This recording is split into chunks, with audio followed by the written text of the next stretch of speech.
Jee, meie ei saa ikka veel üle ninjadest. Katrin on külas käinud ja Lenna on külas käinud. Täna tuleb Piret, kes loodetavasti vastab kõigile Ardo küsimustele ja räägib ka pühapäevasest kontserdist. Praegu aga räägin mina. Eelmisel nädalal oli meie eriliseks lemmikuks Ladies Paradise, mis toimus klubis Terrarium. Nagu ikka, soosis pidu naisi ja enne keskööd mehi sisse ei lastud. Õnneks Steve'ile tehti erand. Noorte kommertskoda korraldas Astoria Palassis glamuurse ja piduliku õhtu, mille käigus esitleti bonbon lingeriid ja korraldati pesuoksjon. Club Unlimited tõi laupäeval klubisse Sunset sellise nime nagu Max B. Grant. Veel astusid üles DJ Kolsaar ja Hirmo. Pühapäeval lõppes saade Tantsud tähtedega. Kohal olid kõik saates osalenud paarid. Ardo tungis ka seekord lava taha ja tegi seal pilte ning loomulikult on pilte ka külalistest. Vaadake Weekendist. Sel nädalal ei saa üle ega ümber Liisi Koiksonist ja Koit Toomest, kes toovad jõulurõõmu. Kavas on 11 kontserti, esimene Tartus, viimane Tallinnas. Reedel saab 3-aastaseks Sin City, nii et kõik Tartusse, klubisse Tallinn. Ja absoluutselt kohustuslik kontsert toimub pühapäeval klubis Hollywood, kus esineb Vanilla Ninja. Ja nagu Katrin tuletas meelde paar nädalat tagasi, on temal pühapäeval sünnipäev. Kes piletit tahab võita, uurige Weekendist. Aga kontserdist ja kõigest muust räägib kohe lähemalt Piret. Tere kõigile neile, kes on siis vajutanud järjekordselt play-nuppu, et vaadata meie toredat väikest intervjuulõiku. Ja täna minu kõrval Piret. Tere, Piret! Tere! Ja tere! Tulemas on pühapäeval Vanilla Ninja kontsert ja küsimus selline, et kas ninjadel on ka mingid erinõudmised kontserditel, näiteks, et neil peavad olema backstage'is roosad seinad ja mööbel ja 35-meetrise juhtmega lauatelefon. Tead, mis ma mõtlen praegu, et äkki peaks seda nõudma hakkama. Sest tegelikult kindlasti läheb vaja 35-meetrise juhtmega lauatelefoni. Mis värk sul selle Elmar Liitmaga on? Minul ei ole üldse Elmar Liitmaga mingit värki. Ma tean, et Liis Lassil on mingi värk. Ja kunagi oli Lea Liitmaal. Ongi see stamp küsimus või? Mis sa küsid iga kord? Selge, kuule, kus see on väga hea küsimus. Kelleks sa tahad saada, kui sa saad suureks? Suureks, jah?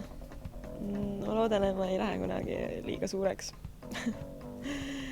Aga ma tahaksin, vähemalt lapsena, kui ma olin pisem, kui ma olen nii suur, kui ma olen praegu, siis ma tahtsin olla müüja, nagu ma arvan, paljud teisedki, pisikesed tüdrukud. Ma tahtsin juuksur olla, näiteks. Ja telediktor tahtsin olla. Ja missi kandidaat tahtsin ka olla. Ma ei tea, kas kunagi mõnest unistused täituvad. Seda ma ei oska öelda. Eks näis.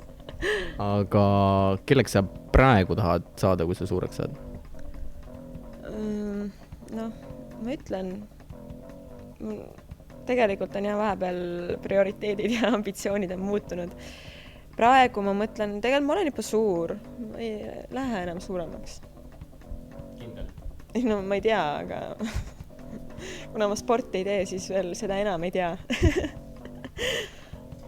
Jätame sulle siis sellise väikse varuvariandi, et kui sa suureks saad, siis.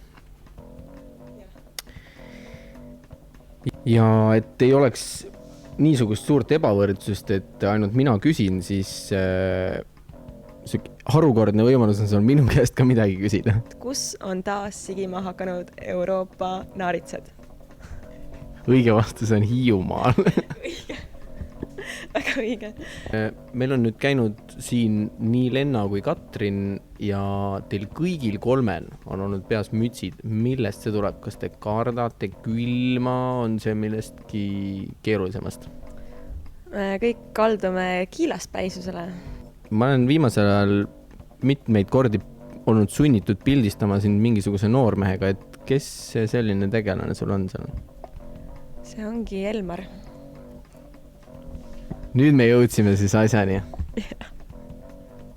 Just. kutsud sa teda ise ka Elmariks? Ei, ma kutsun teda kullakeseks kogu aeg. Ma niimoodi eestime pidi, mis sa nüüd? Mis sa nüüd? Aga kuidas tema sind kutsub? Tema mind kutsub... Nüüd tuleb midagi roppu. Pange see piiks peale. Mina olen talle Liis. Liis? Lea.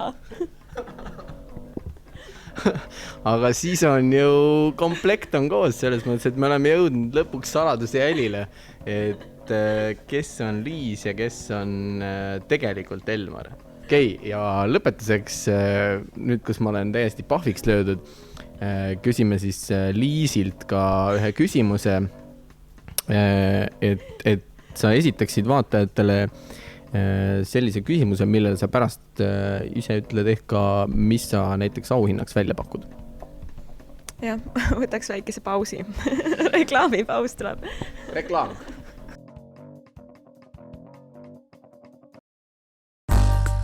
Me sõitsime mööda maailma ja mängisime 3800 inimesele üht lugu ning andsime siis võimaluse helistada. Nende seas, kes helistasid, oli 20 advokaati, 2 radioloogi ja 1 sukeldumisinstruktor. 930 inimest ütlesid, ma armastan sind.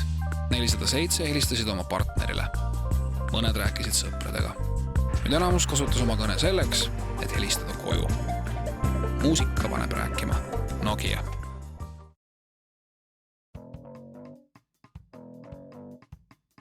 Küsimus siis kõigile teile, kes te vaatate, oleks, et kus toimub Vanilla Ninja kontsert, kus ja millal tähendab täpsemalt. Kas see toimub sellel pühapäeval klubis Hollywood või teine variant, et 4. aprillil Adavere tuulikus? Ja õiget vastuse saate saata aadressile info@weekend.ee. Ja mis sa oled mõelnud, on sul midagi neile varrukast võtta ka? No, kindlasti midagi leiab, et mis on kõige popimad kingitused on olnud tavaliselt? No meil tavaliselt antakse ära kas oma vanad arvutid, oma vana auto või oma vana mees. Pean Elmari loovutama auhinnaks. Aitäh sulle saatesse tulemast ja näeme juba siis sellel samal päeval, kui teil see kontsert on. Jah, vaadake reklaami weekend.ee-st. Tšau. Täna õhtul aga kõik klubis Serif. Ardal on sünnipäev. Kodurahu huvides ma vanust ei maini. Aga ärge siis unustage ka vastata Pireti küsimusele ja tegelikult ta Elmarit auhinnaks ei anna, vaid annab hoopis Danger Zone'i singli koos autogrammiga. Vastused siis teile info@weekend.ee. Tšau! Ja nüüd siis tänase seriaali lõpumuusika. See tuleb siit. Rosa salvaje sodjo, rosa na-na-na. Vaat enam ma ei mäleta. Aga ma kujutan ette, et see lugu tõi nii mõnelegi teist pisara praegu silma. Ehk siis nostalgia pisara. Jah.